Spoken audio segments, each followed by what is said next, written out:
Hey, what's up guys? Parker Wallbeck here with FullTimeFilmmaker.com, and today we're going to be diving into my top 10 tips for shooting professional real estate videos. And if you guys end up liking this, I've actually put together a 4-hour mini course focusing just on landing, filming, and editing real estate videos. So stay tuned till the end to learn more about that. But in this video, the tips I'll be covering are all questions that I've been asked on my Instagram account at FullTimeFilmmaker, where I asked you guys what questions you have about shooting real estate videos. So if you want to help me know what material to cover in these tutorials, and go give me a follow at Full-Time Filmmaker. Well, let's go ahead and dive right in. Tip number one, probably my most commonly asked question when it comes to real estate videos is, how do you land real estate gigs? Who do you approach? And what do you say? Now, this is a deep question and I cover it more in depth inside Full-Time Filmmaker in the business section. But the most important factor that I've found to landing real estate clients is to have a strong demo video or portfolio. You can be the smoothest talker in the world, but if your work isn't any good, then people won't hire you. Your work should do most of the talking for you. And if you don't have a good demo video, then I'd go out offering my services for free to real estate agents until someone agrees to let you shoot a free video that you can then use as a demo video for future clients. Be aware though that real estate agents won't be willing to pay decent money for real estate videos unless they have a lot of commission on the line. And that's why I recommend only targeting luxury listings, because agents of luxury listings will usually have marketing budgets for videos. And by luxury, I mean multi-million-dollar listings.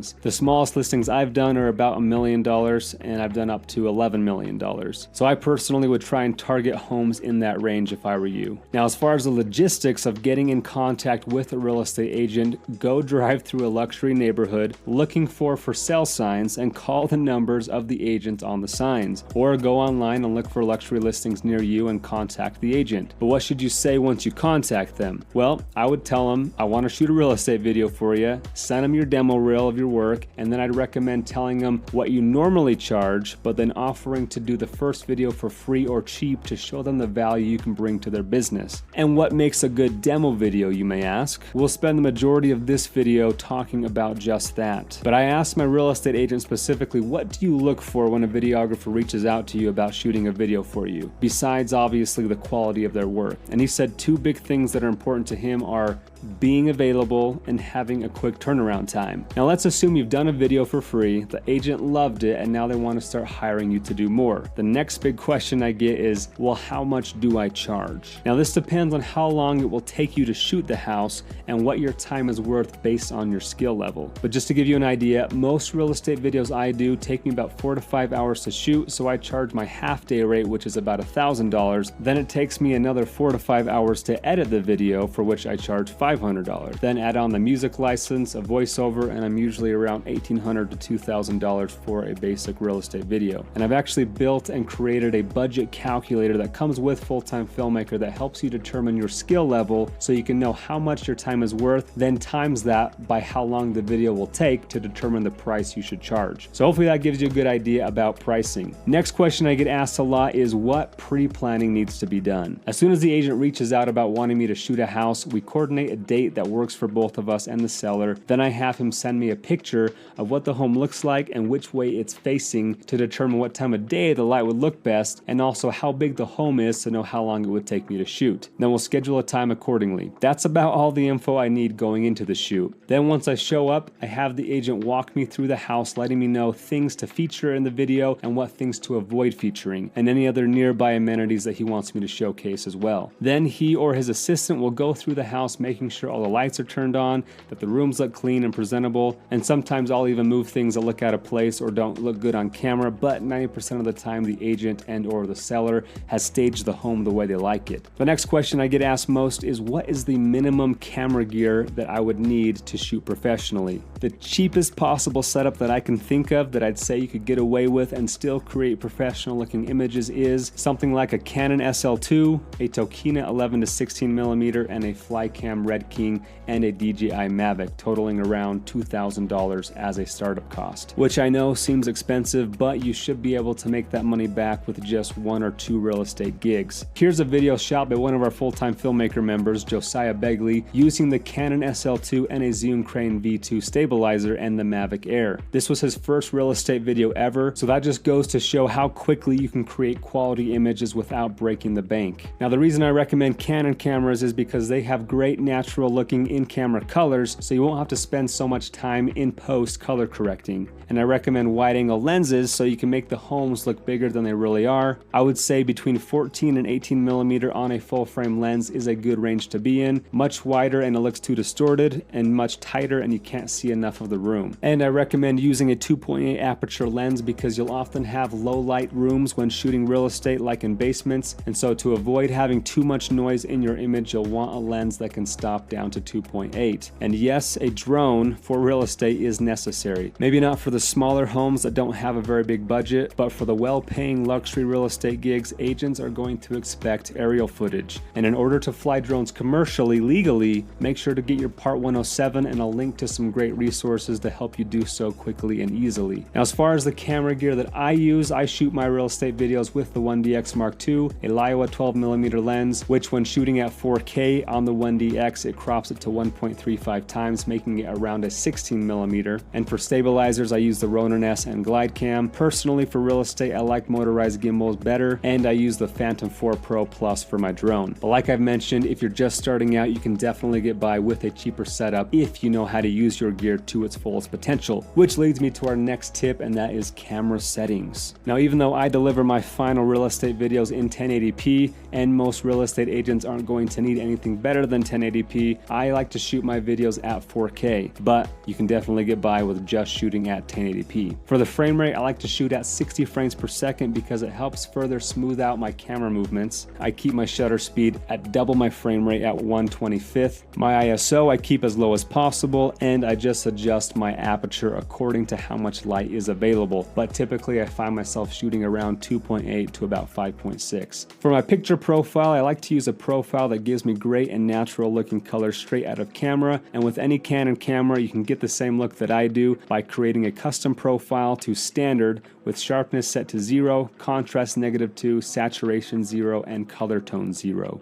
For white balance, this just depends on each room, but the rooms that don't have very much natural light, it's usually going to be around 3000 Kelvin. And for rooms that are lit completely by natural light or in outdoors, I set my Kelvin to daylight, which is around 5600 Kelvin. And for rooms that have both daylight and artificial light, it'll be somewhere in the middle of those two. Just make sure to manually set your color temperature for each new room, and check on your camera to make sure your whites look white instead of too cool or too warm. And I cover this room by room in the virtual job shadow videos. Our next tip is composition. My biggest piece of advice in composing your shots is to use wide angle lenses that show the whole room. Another important tip to good composition is to make sure your lines are straight. This will help you avoid making the rooms look distorted with your wide angle lens. You don't want to be pointing too far down or too far up, but rather keep your camera level so that all of your lines are straight. The only times I do tilt downs or tilt ups is if I'm trying to show the expansiveness of a ceiling height in a tall room or views from upper rooms. Another composition tip is to film between eye and waist level. If you film from too high, you're going to make the ceiling look low, and if you film from too low, you won't be able to see over the furniture. Another tip is to use foreground. I like to walk through doorways because it gives you foreground to sell your movement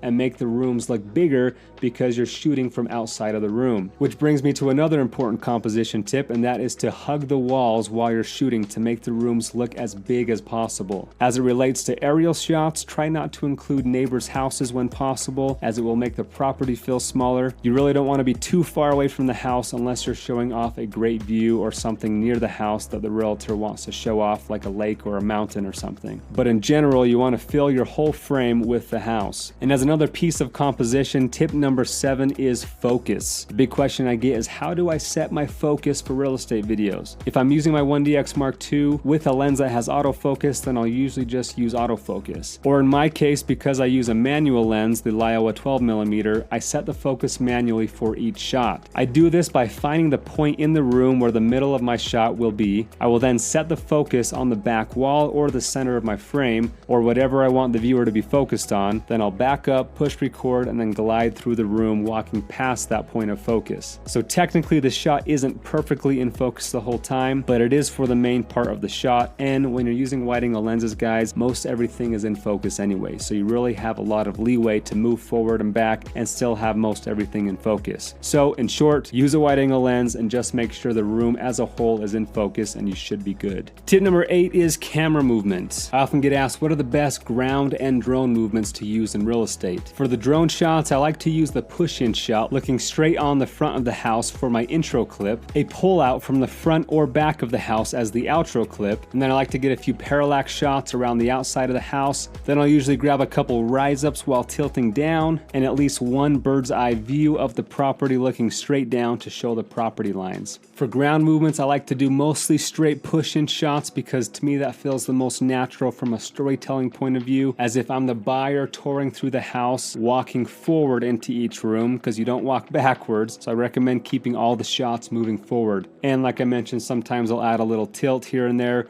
or if the room opens up left or right, I'll add in a little pan while moving forward. And obviously make sure to keep your movements clean, smooth, and slow. And again, I think motorized gimbals are the best tool if used correctly for real estate movement. Tip number 9 is lighting. I get asked a lot, how do I nail exposure indoors without overexposing the windows outdoors? And along with that, what is the best time of day to shoot? And do I use any artificial lights to fill in light? As far as nailing exposure goes, I use my histogram and try to read it so that there aren't any blown out highlights. This means that sometimes I'll have some parts of my interior that are too dark, but then I just bring up those shadows in post a little. But if you have rooms with big enough windows, it usually lights up the room enough to where indoor and outdoor exposures are pretty much the same. But for smaller rooms that are mostly lit by indoor lights, I tend to let those windows blow out a little bit because I'd rather expose for the room correctly than leave the room too dark. So I'm okay blowing out some windows sometimes, but a great tip to making sure you don't blow out the windows is to film during certain times of day. The best times of day I've found to shoot interiors is when there's cloud coverage, so there isn't any harsh direct sunlight coming in the house, or at dusk right after the sun sets because there's still ambient light outside, but it's not so bright that your windows are all blown out. However, there are some rooms in some houses that have big open windows that you want to show off the sun flaring through, so sunsets and sunrises are good times to shoot those kinds of rooms. Basically, you can really shoot any time of the day or any type of weather. It really just depends on each room